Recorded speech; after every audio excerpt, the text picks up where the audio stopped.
Hello everybody, Floppy Hat Photos back here again for another episode of Taking Care of My Father. And today is Tuesday the 24th, and today was a rather interesting day in the beginning. Had a few fires put out, got taken care of those. Ended up going out to the care center, or assisted living, we want to call it, where my father had been staying and where he passed at. Went ahead and got the room cleaned out, took all the furniture and stuff out, all of our stuff, got it separated out into stuff I knew was grandma and grandpa's, stuff I knew was my brother's, stuff I knew was my dad's, and kind of separated it all back out and got my stuff out of there, and then took it all and sticking it all in grandpa's garage just to basically get it out of there. Not have to have anybody else go out and worry about the stuff. I just went ahead and unloaded it, cleaned the room out. One, they had a chance to rent it back out in case they have an opening or somebody else want to come in. They've got it cleared out and ready to go. All thing we had left was to get hospice to get the rest of his like medical bed and all that kind of stuff out that was provided through a medical supply company through hospice. So definitely glad that's kind of over with. I'm gonna go back out and talk to staff and that, of course, off and on, to just kind of, I don't know, I really had a good rapport with the staff. I got along wonderful with everybody, and I definitely did not see a lot of them. I've thanked all of them every day when I saw them, when they were helping out the whole time he was there. So for the weeks and all the time I was out there, a couple times, 3 times a day, I thanked every single person I met. Maybe not every single time, like if I just met them in the hall, but virtually every time I thanked every single one of them. And I was so appreciative of their help and all their assistance. So I'm definitely going to keep going back out there off and on. The staff really seemed to love the dog, and so did the clientele also. The residents there seemed to really enjoy the dog too.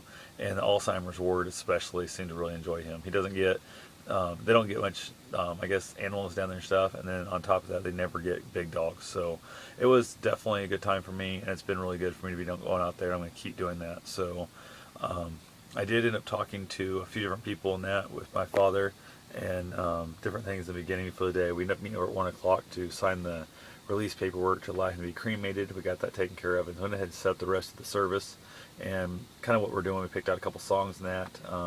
Then we have couple speakers picked out, whatever, and the preachers picked out. Went ahead and got that stuff all paid for. My aunt's working on the obituary.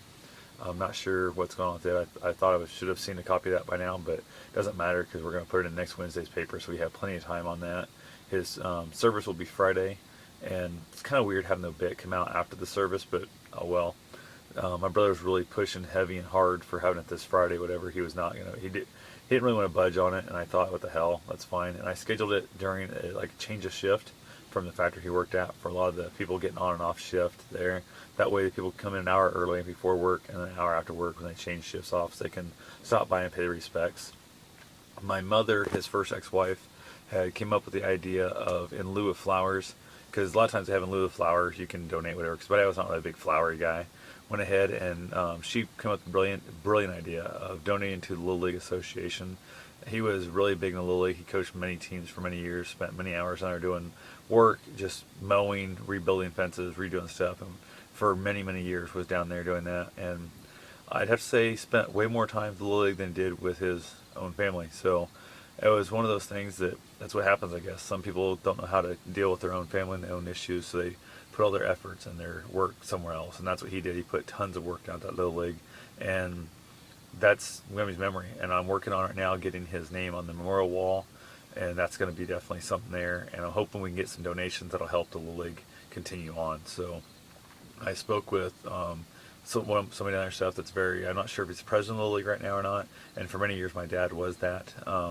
But I got to hold him, and tomorrow I'm going to schedule a time. We're going to go down, and I'm going to look for some memorabilia type stuff, different things I can bring to the funeral home there for Friday's service, and kind of have a little display set up of that. I'm looking for, he coached a all-star team to their highest win ever at the B team over Fairfield tournament. Fairfield wins it every year. They don't send an A team at all, so it's B team playing against an A teams. And that was the year I was over there also as a player. So I was picked to be on All Stars, the A team in that, and Dad asked me which I wanted, and I said I'd rather just do B team and have a good time, and because the A team was a bunch of arrogant, type players, nobody's really getting along yet, so we kind of put our own little Bad News Bears team together, went over and totally kicked ass. We had a great year over there, and it was awesome. So they don't think they have the trophy of that left. I don't know what would have happened to it, but they said they think only has a couple trophies left. So they rebuilt the whole building since then. So we're going to look for that also that trophy, and I'm gonna see what all I can find in their stuff, like a plaques and some, even if it's just a regular trophy, whatever, from something else, just to give people an idea of what he was involved with down there. He umpired thousands and thousands of games and stuff, and that's a huge tribute to them because they have a hard time finding umpires also. So other than that, the day went pretty well. Didn't really have to have any conversation with my brother, which was good.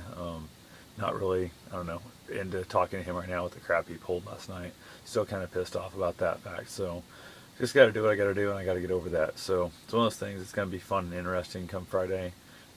Just, I don't know, the family's got so much drama on that side of the family. It's absolutely ridiculous. So other than that, don't really know of a lot going on tomorrow. Like I said, I got to deal with that. Then Thursday, I've got to meet with the minister and that. My grandparents were wanting to meet him prior to service, so I actually decided to schedule the meeting over at their house to discuss how it's going to go and like kind of things he wants to say and that kind of stuff. So other than that right there, my aunt should be in town by then. She said she'll be there also. My brother, of course, he will not be there. Not really a big concern of his. Like, well, I'm not going to be here. I won't be there. I'll got to be out of town. So anyway, that's between him and his own conscience, I guess, and stuff. Didn't ask to reschedule. He didn't ask us to, set it up a different time like that. He just said, nope, I won't be there. And I kind of made it clear I was willing to, meet his schedule, whatever. And he said, nope, just do it, whatever. I don't need to be there. So I think he's more concerned about the whole concept of the money than he is the actually caring how things go for his father. It's why he wasn't out at the care center nearly like he should have been. And every time he was there, he seemed like he riled that up quite a bit. So other than that, I'm just going to go check in with staff again out there at the care center and talk to them and just make sure that everybody knows how appreciative I am. There's a handful of them I haven't seen yet since he's passed that were working with me quite a bit out there every single day, and I want to make sure I take the time to thank them each personally, after it's happened. I thanked everyone as much as I could, as often as I could while I was out there with Dad, and I wanted to make sure that they know how appreciative I was and how much it helped having a welcoming, warm staff like that to really help me get through this. So it was definitely hard. It was a lot of stress and a lot of days I thought, why the hell am I out here? I don't need to be here. He avoided me for so many years. He basically wrote me his life for a decade and barely had me in his life for 5 years there at the end. And I realized it was all about, I was doing it for him. Regardless of anything else, it was all for him. And that's who I am. I'm the person that will move on past stuff very quickly. Not necessarily I won't forget it, but I will forgive it and I will move on. And when he died, we were both at peace with each other. And I was so happy I could be there with him still. I still look back at that. I don't know. I'm sure one of these days I'm going to like kind of wonder, if I had never, I guess, pushed so hard to be back in his family, or back in his life, not his family. He was never allowed me back in the family. But just like down at the farm or stuff, I look around. There's not a single picture of me anywhere on the walls. There's nothing there. There's just, I clearly was not a part of his life, and he kept trying to tell me off and on at different times, well, you're always in my heart. And I was like, yeah, but in your heart's not your life. So it's all a bunch of crap there. But it's one of those things, like I said, when we died and we passed, he knew I loved him. He said he loved me and stuff, and we'll go from there. So other than that, just kind of dreading Friday. I really don't know how the family's going to react. I've got a bunch of drunks in that side of the family that just are drama queens from hell. So we'll have to see what happens, I guess, and play it by ear and just hope it all goes smoothly, because I'm not putting up with shit there. I'm not tolerating it at all. There's no need for it. They want to hate my guts, feel free to hate my guts, but leave that day alone. They already screwed up the day he died and fucked up my grieving process there. I don't need them interfering in my life at the service also. So that's pretty much my whole day. Oh, I did get a nap today. I laid down for about 2 hours. I got probably an hour's worth of napping in there. Felt really good to get the nap. I was super happy to have it, and I was glad that I was able to take a nap so quickly. I haven't taken a nap for a long time. I used to take naps quite often, and I really enjoyed them. I think I might get back into that again. Might be something I try to look into. So other than that, I don't really know much. Regardless of who your family is and how they've treated in the past, they are your family, and you have to step up, and you have to take care of them when the option comes. You do it for you do it for your own personal well-being, and it makes you a better person in the long run, and you know who you are, and you know why you've done it, and you know all that stuff was only for their benefit and for your own, closure, I guess. So that's the only thing I gotta say. And if you got crazy ass shitty family like I got, just do your best to ignore them, let it go, and then when it's all over and done with, you'll know that you've tried everything you can to be in their life, and you can write them out and know that you're perfectly fine and happy with your other family that you have that are decent, and then make your own family regardless of bloodline.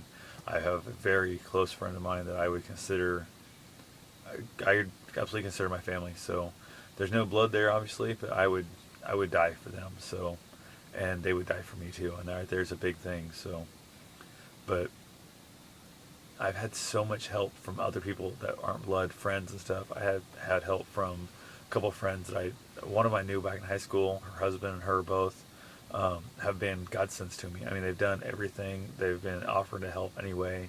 They offered to come out and sit with him for God's sake while I went and got a nap, got a shower. And my own damn family, his own son, my brother, wouldn't offer that. So it was one of those things that my grandparents didn't offer that. I had to actually call up. They didn't even call and check on my father after that horrible night and see how he's doing. I had to call him up about 1 o'clock and say, hey, what's the chance of you coming out here and sitting with him for an hour so I go home and shower. So it's one of those weird deals that just, the family's strange. They really are. They're a weird ass family, and I came from them, I know, but I just don't know what the difference is. And I had someone out there, the staff out there at the care center ask me that.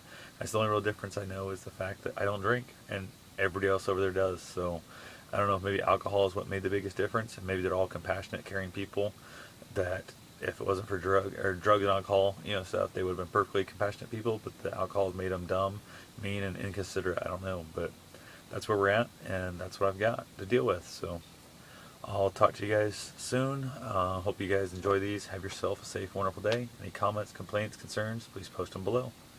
Happy to answer anything you got. Thanks for watching.